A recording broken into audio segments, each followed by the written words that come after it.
Good morning all. Welcome to a great British morning. The sun's shining, it's nice and crisp. The river's just meandering by, just taking its little time to carry on down towards the Thames. It's a fantastic morning. Just the smell of bacon and egg is missing, but I'm sure my wife will be looking to do that quite shortly. I've just been sat here this morning reading about an article in the Daily Mail regarding the gold leaf, the 1.6 million tree. That's the asset value of this tree in a church in Islington. It's 350 foot high with a 13-foot girth. This is the same plane tree. This tree is over 350 foot high.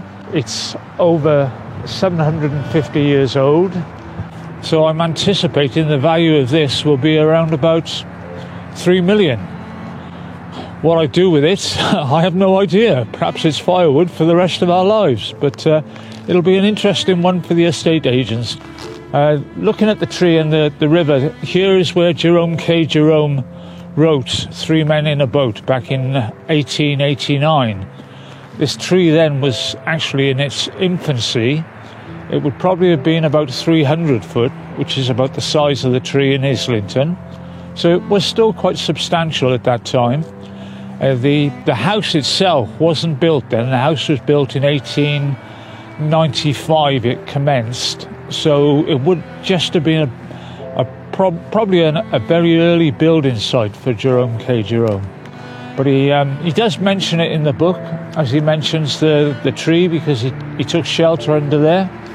And then further on down, he had the picnic on the land where the cows chased him into the water, which surprised the three of them in the boat. And it turned out to be quite an eventful day for them.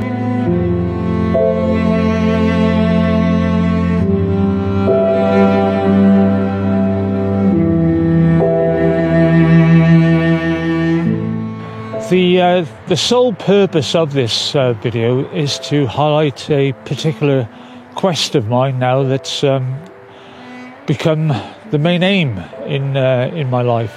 When I wrote Hallucinations or Reality, it was about my incident in Mallorca where I nearly died. The doctors saved me, and I had to recover over there for 3 weeks in intensive care, and then another 4 weeks over here in intensive care.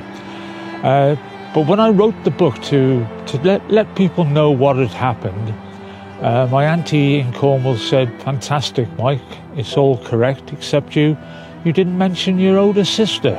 Now, I didn't actually know I had an older sister. Auntie Gloria assured me I did, so I started to make some inquiries, and it became quite certain that she was correct in that. I set off 5 years ago looking to find her. I've come across so many different trails, avenues, block roads. It's been incredible, but we seem to be getting there, and the book will now become 3 parts. It'll be a trilogy of my 2 sisters living life with death, and the first one will be out next March. It's interesting, it's truthful, and it will amaze some people. It also tells about my twin sister who died at birth, and the presence she's played in my life, and certainly has been playing in my life since I died over in Mallorca. I hope you like it. It's My 2 Sisters. It'll be on my website, www.michaelcrichards.com.